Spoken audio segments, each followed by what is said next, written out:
বিসমিল্লাহির রহমানির রহিম।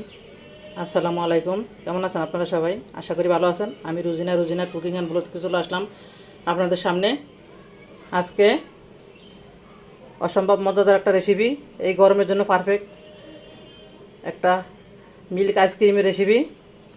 একদম খুব সহজে ঝটফট তৈরি করে নিতে পারেন এই গরমে। কলিজা ঠান্ডা করা, শরীর ঠান্ডা করা একটা আইসক্রিমের রেসিপি। তো চলুন কথা না বাড়িয়ে মূল রেসিপিতে চলে যাই, দেখে নিই আজকের এই আইসক্রিমের রেসিপিটা কীভাবে করে করা হলো।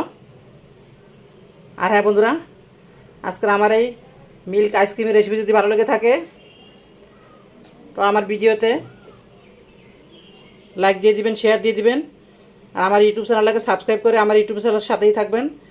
পাশে থাকা বেল আইকনটা ক্লিক করে রাখবেন, যাতে করে নতুন নতুন ভিডিও আপলোড দেওয়ার সাথে সাথে আপনাদের কাছে পৌঁছে যায়। ফিরে আসলাম 10 ঘন্টা পরে। এখন আমি ফয়েল পেপারটা তুলে নিব। এই যে দেখুন, মাশাআল্লাহ কত সুন্দর এসে দেখতে, খেতেও কিন্তু অনেক মজা। তো পরিবেশন করার জন্য আমি একটা প্লেটে নিয়ে নিব। আশা করি আজকের এই মিল্ক আইসক্রিমের রেসিপি আপনাদের কাছে অনেক ভালো লাগবে। তো ভিডিওটা না টেনে পুরো ভিডিও দেখবেন। আর রেসিপি দেখতে দেখতে ভিডিওতে একটা লাইক, একটা শেয়ার হয়ে যাক।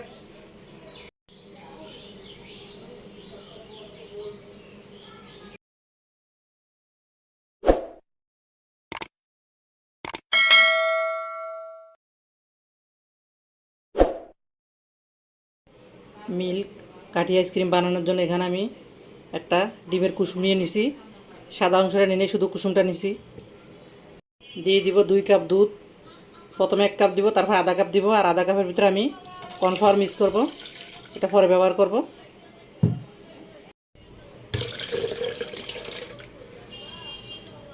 এটুকু আমি পরে ব্যবহার করব। এই আধা কাপ দিয়ে দিব 1/4 কাপ চিনি, দিয়ে দিব 1/4 কাপ গুঁড়া দুধ,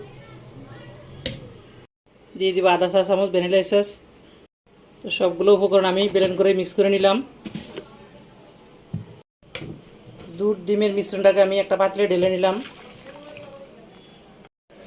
এই যে আধা কাপ দুধ আমি এখানে রেখে দিছি। এই যে আমি এখানে 1 টেবিল চামচ কর্নফ্লাওয়ার নিছি।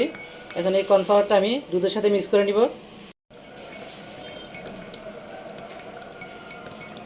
এদিকে চুলায় আমি পাতিলটা দিয়ে চুলাটা জ্বালাই দিছি। এখন আমি কর্নফ্লাওয়ারগুলো এখানে দিয়ে দিব। আজকের মিল্ক আইসক্রিমের রেসিপিটা আশা করি ভালো লাগবে। যদি ভালো লেগে থাকে রেসিপি দেখতে দেখতে ভিডিও দেখতে একটা লাইক, একটা শেয়ার দিয়ে দিবেন। দুধ আর কর্নফ্লাওয়ারের মিশ্রণটা আস্তে আস্তে ডালবো আর নাড়তে থাকবো, নাড়তে তলায় লেগে যাবে।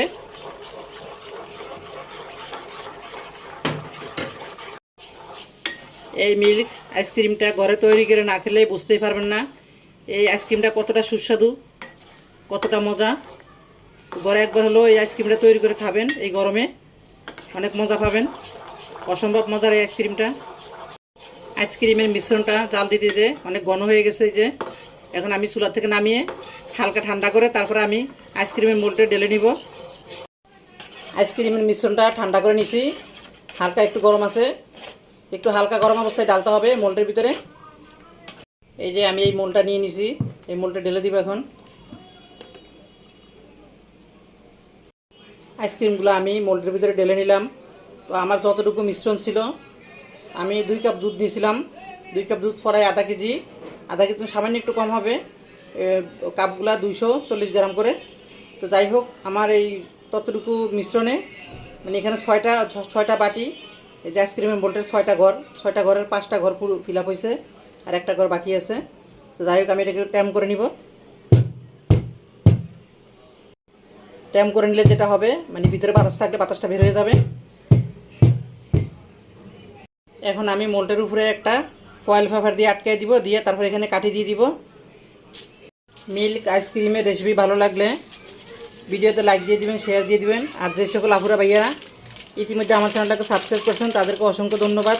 আর যারা এখনও করেননি প্লিজ আমার ইউটিউব চ্যানেলটাকে সাবস্ক্রাইব করে আমার ইউটিউব চ্যানেলের সাথেই থাকবেন। পাশে থাকা বেল আইকনটা ক্লিক করে রাখবেন, যাতে করে নতুন নতুন ভিডিও আপলোডের সাথে সাথে আপনাদের কাছে পৌঁছে যায়। তো আমার রেসিপিটা আছে এই পর্যন্তই। সবাই সুস্থ থাকবেন, ভালো থাকবেন। দেখা হবে নতুন কোনো রেসিপি নিয়ে পরবর্তী ভিডিওতে।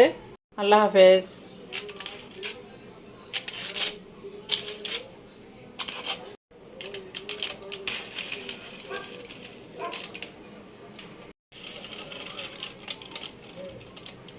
আইসক্রিমটা সেট হওয়ার জন্য ডিপ ফ্রিজে রেখে দিব 10 ঘন্টা। 10 ঘন্টা পরে ফিরে আসবো।